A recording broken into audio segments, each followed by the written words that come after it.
అధికారం లేనప్పుడు సొగాలి ప్రీతి వంటి కేసు కావాలి. అధికారం వచ్చాక సొగాలి ప్రీతి తల్లి కులం కావాల్సి వచ్చిందా? ఆమె ఏ కులం అయితే నీకెందుకురా? 2017లో తెలుగుదేశం పార్టీ హయాంలో జరిగిన హత్య అది. ఆ 2 సంవత్సరాలు ఆ ప్రభుత్వం ఏం చేయలేదు.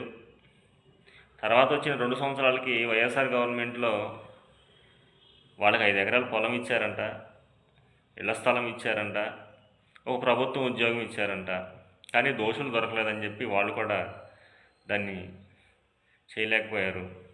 ఆ విషయం మీదే కదా మీరు ఆ ప్రభుత్వం దిగిపోయే వరకు సొగాలి ప్రీతి హత్య చేసిన వాళ్ళని ఏమీ చేయట్లేదని చెప్పేసి సొగాలి తల్లిని వెంటబెట్టి తిరిగారు.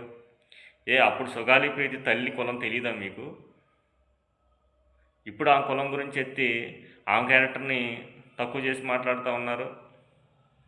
అసలు కులం ఎందుకు ఇక్కడ? మొన్నే కదా మీ పవన్ కళ్యాణ్ గారు చెప్పారు, హత్య చేసేవాడిది ఏదో ఒక కులం అవుతుంది, హత్య చేయబడిన వాడిది ఏదో ఒక కులం అవుతుంది. ఇక్కడ కులంతో సంబంధం లేదు, హత్య చేసిన వాడిది నేరం అవ్వాలి, వాడు శిక్షించబడాలని చెప్పేసి మాట్లాడిన తీరు మీరు చూశారుగా. రెండో రోజుకే మీ వక్ర బుద్ధి ఎందుకు బయట పెట్టుకుంటున్నారు? ఇక్కడ సొగాలి ప్రీతి తల్లి ఒక్కదాన్ని మీరు అవమానించట్లా. ఈ సమాజంలో తమ బిడ్డలను కోల్పోయిన ప్రతి తల్లిని కూడా మీరు అవమానిస్తున్నారని గుర్తుపెట్టుకోవాలి. వంకలేనమ్మ డొంకబట్టుకు ఏడ్చినట్టుగా ఇవాళ సొగాలి ప్రీతి తల్లిని తన కులం పేరుతో లేదా డబ్బులు ఆశిస్తుందని చెప్పి మాట్లాడుతున్నావే, దగులుబాజీ సన్నాసి నువ్వు ఒకడవే, చెప్పు తీసుకు కొడతాం. బిడ్డను పోగొట్టుకున్న తల్లిదండ్రులకు ఉండే ఆవేదనని నువ్వు చాలా తక్కువ చేసి మాట్లాడావు. నువ్వు రాజకీయాలకు పనిచేయవు. పవన్ కళ్యాణ్ గారికి చిత్తశుద్ధి ఉంటే అటువంటి దగులుబాజీ సన్నాసుల్ని ఈ పార్టీ నుంచి ఏరేసుకోవాలని చెప్పి తెలియజేస్తూ ఉన్నాం.